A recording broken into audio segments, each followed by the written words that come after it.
Good morning, Team Alabama. Please join me in reading in the Hunger Games. You will find that on page 335. Please join me on 335.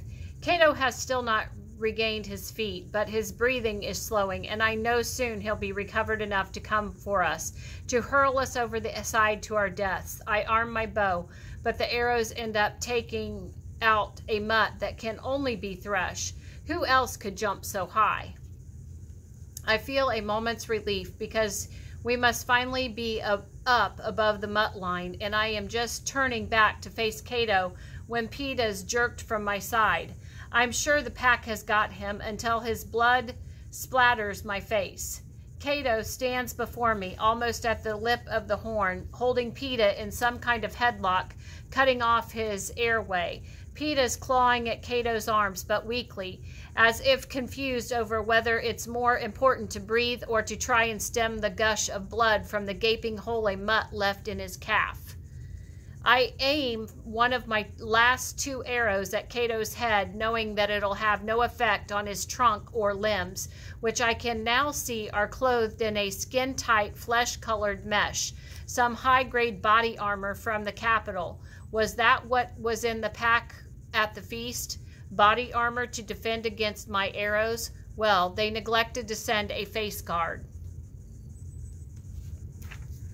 Cato just laughs. Shoot me, and he goes down with me. He's right.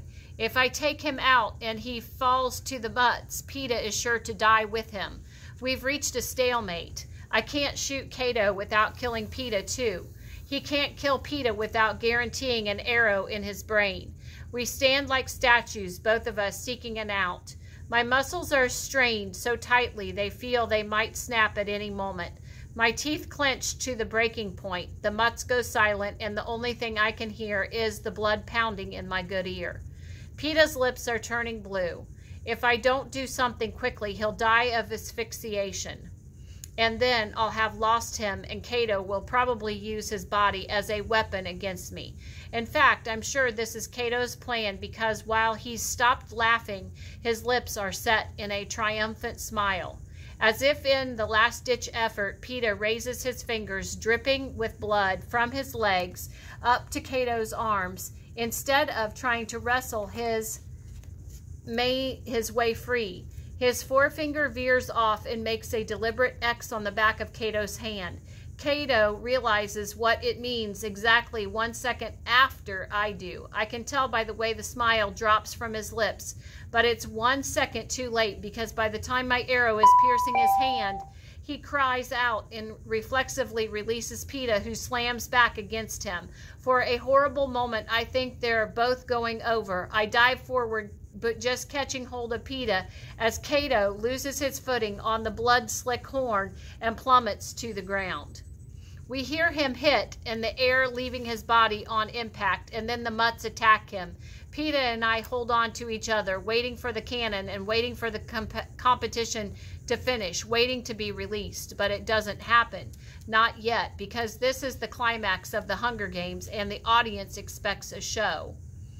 I don't watch, but I can hear the snarls, the growls, the howls of pain from both human and beast as Cato takes on the mutt pack. I can't understand how he can be surviving until I remember the body armor protecting him from ankle to neck, and I realize that what a long night this could be. Cato must have a knife or sword or something too, something that he had hidden in his clothes, because on occasion there's the death scream of a mutt or the sound of metal on metal as the blade collides with the golden horn. The combat moves around the side of the cornucopia, and I know Cato must be attempting the one maneuver that could save his life, to make his way back around to the tail of the horn and rejoin us. But in the end, despite his remarkable strength and skill, he is simply overpowered. I don't know how long it has been, maybe an hour or so, when Cato hits the ground and we hear the mutts dragging him back into the cornucopia. Now they'll finish him off, I think, but there's still no cannon. Nightfall and the anthem plays, and there's no picture of Cato in the sky, and only the faint moans coming through the metal beneath us. The icy air blowing across the plain reminds me that the games are not over and may not be for Who knows how long, and there is still no guarantee of victory. I turn my attention to PETA and discover his leg is bleeding as badly as ever. All our supplies, our packs, remains down by the lake where we abandoned them when we fled from the mutts. I have no bandage, nothing to staunch the flow of blood from his calf, although I'm shaking in the dirt-biting wind. I rip off my jacket, remove my shirt, and zip back into the jacket as swiftly as possible. The brief exposure sets my teeth chattering beyond control. PETA's face is gray in the pale moonlight, and I make him lie down before I probe his wound.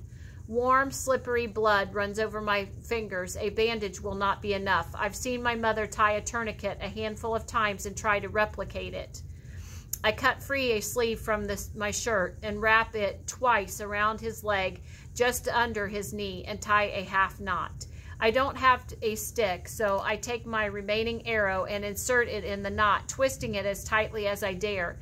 It's risky business. PETA may end up losing his leg, but when I weigh this against him losing his life, what alternative do I have? I bandage the wound in the rest of my shirt and lie down with him. Don't go to sleep, I tell him. I am not sure if this is exactly medical protocol, but I'm terrified that if he drifts off, he'll never wake again. Are you cold? He asks. He unzips his jacket and I press against him as he fastens it around me. It's a bit warmer, sharing our body heat inside my double layer of jackets, but the night is young. The temperature will continue to drop. Even now, I can feel the cornucopia, which burned so when I first climbed it, slowly turning to ice. Cato may win this thing yet, I whispered to PETA.